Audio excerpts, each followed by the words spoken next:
The following is a presentation of the Broadband Universe, brought to you in part by Vitruvi, the end-to-end GIS-based construction management platform that connects asset owners, operators, general contractors, and subcontractors for unmatched project control and collaboration. Manage every aspect of your telecommunications or utility infrastructure construction program with Vitruvi. Build faster, reduce costs, improve quality. Book your demo today on vitruvisoftware.com to see how we can help you build at scale. Hello, everyone, and welcome to another episode of the Broadband Universe podcast. I'm Craig Corbin, and it is a pleasure to welcome today's guest, Mr. Scott Woods, the Vice President of Community Engagement and Strategic Partnerships with Ready.net. Scott, welcome to the Broadband Universe. Thank you, Craig. Good morning, and good morning to your audience. It's a pleasure to be here with you today.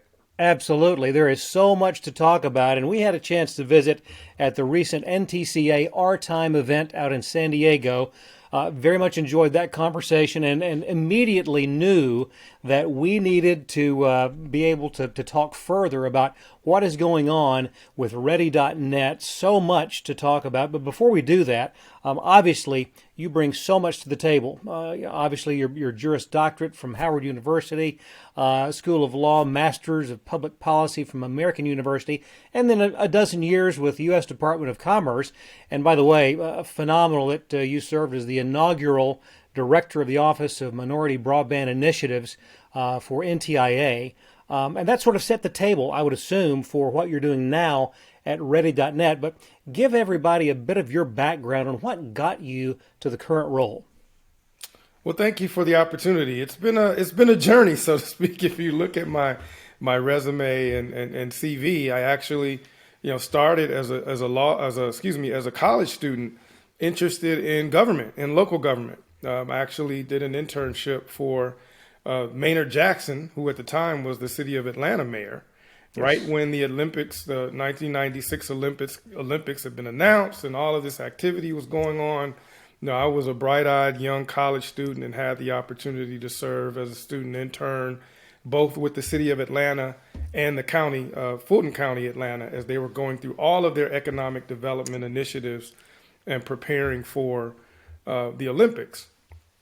Fast forward to my move up to Washington, D.C., ultimately decided to pursue a practice in law. I did that, and then at that time, in the early 2000s, is where all of the activity was happening in the telecommunications sector. So I was initially a business litigation associate. I had an interest in antitrust law. This was right after all of the litigation going on with the 96th Act. 96 Telecom Act. I'm dating myself here. And that experience of my legal experience was concentrated in telecommunications and then the beginning of broadband. And then had an opportunity to jump to the NTIA and the Department of Commerce in a senior role in the first Obama administration with the BTOP program, all of the Recovery Act programs, again, designed to spur the economy during the unfortunate downturn. Mm-hmm. And then, it just kept going. My career, kept on. I was able to do a lot with the first inaugural OMBI division chief. And then that set the stage, right when we were doing that. And kudos to my former team as the CMC Pilot Program Awards were just announced completion last week. But that led to an opportunity to join, a fantastic growing company like Ready.net and Broadband.money, our end product, market product. To really revolutionize how local communities, ISPs, local service providers, can approach and use data and mapping and cloud computing to address all of the litany of issues that a broadband service provider and communities face in this historic funding opportunity that exists right now. A couple of things that you mentioned. Obviously, it is extremely historic.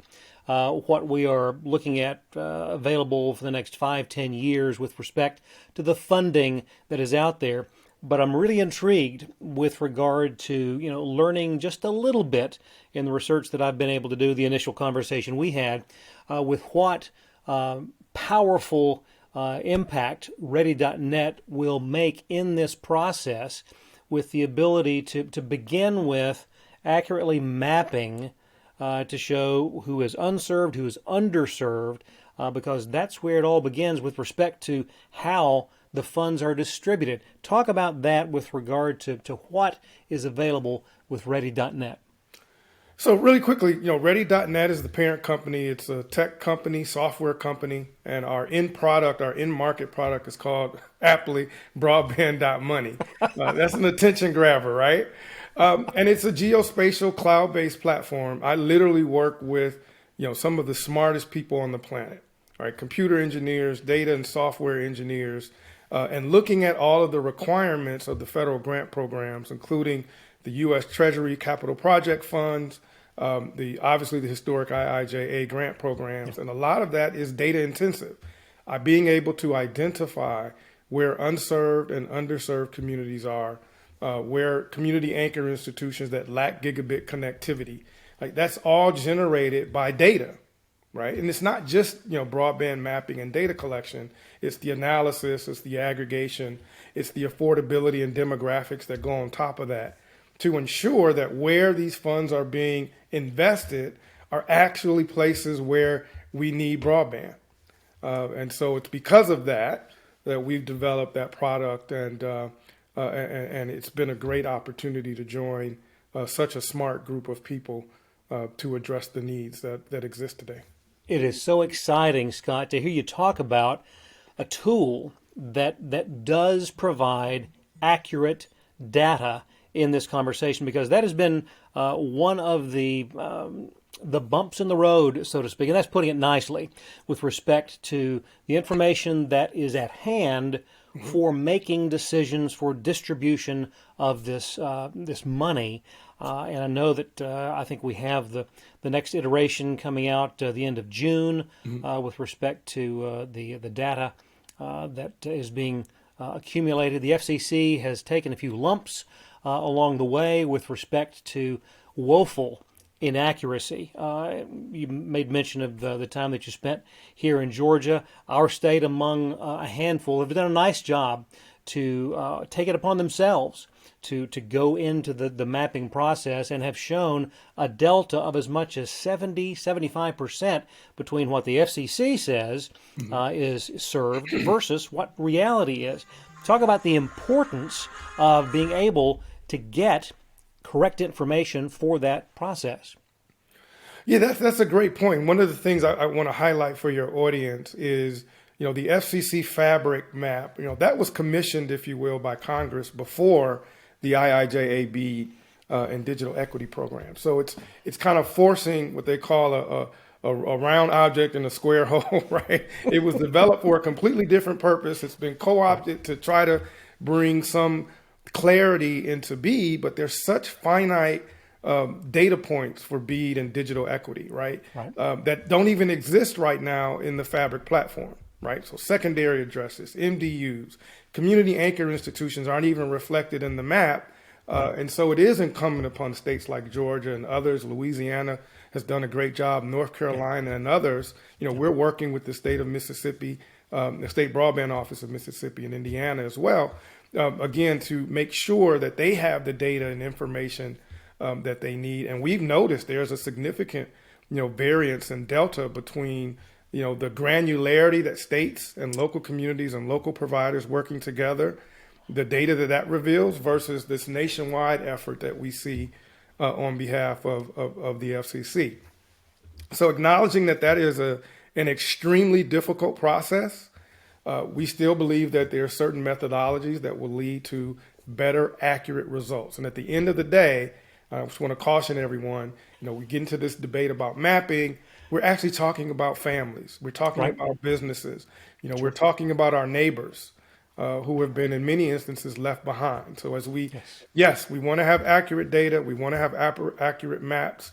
But again, that's just the start of it.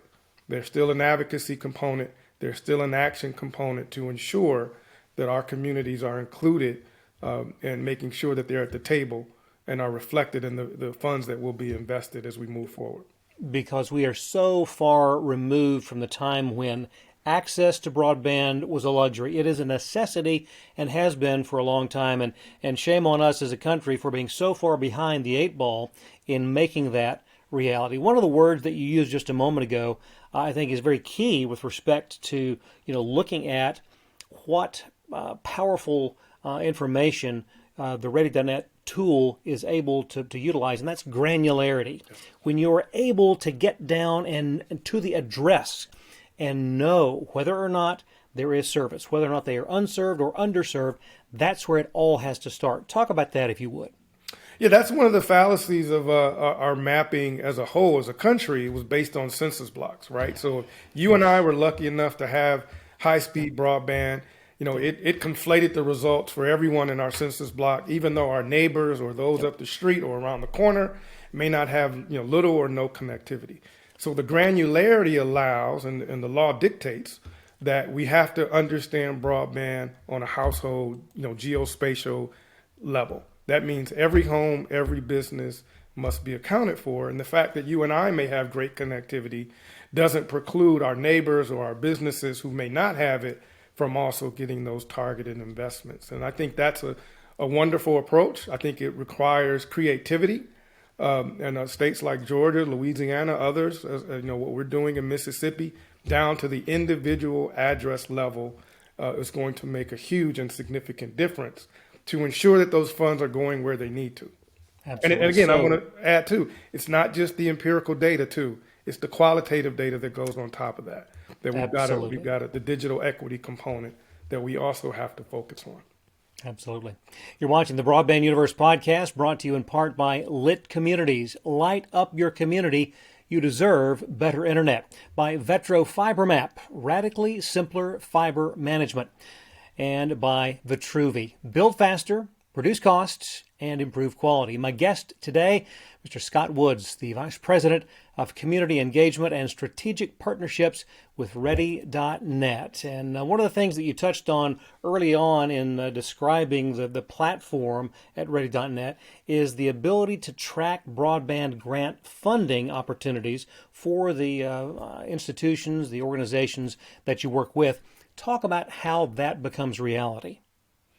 So we work with our team of data scientists and computer engineers, and we basically strip down the requirements of the legislation and then turn it into a computer program, right? To make it easier, to make it simpler, to walk, applicants, local ISP, state broadband office, individual citizens, through that process. But you don't have to download complicated PDFs. You don't have to be a lawyer to figure it out, right? We made a cloud-based, geospatial platform to make it easier, and that easier is more efficient and more effective, right? Because you're targeting and be able to aggregate results directly into the communities and locations that actually need it. So we're building a module for the Capital Project Fund that's currently administered and available by the U.S. Treasury Department.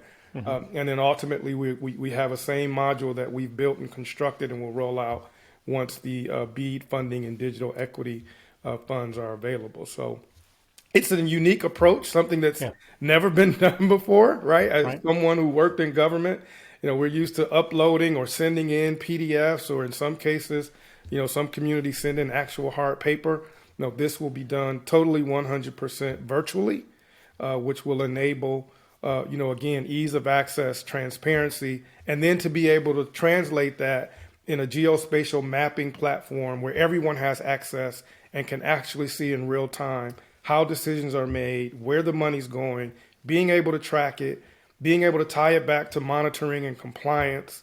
So it's just beyond the mapping and the data collection.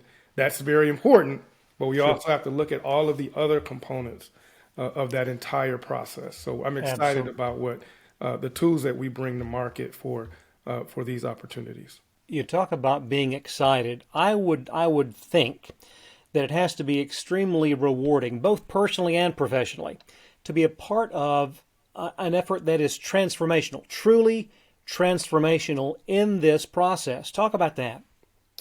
I can tell you by firsthand, after being a private lawyer in a big law firm, representing corporations and companies, my work from volunteering as a high school football coach and youth basketball coach and youth football, there's nothing more rewarding than doing a job that ultimately helps people.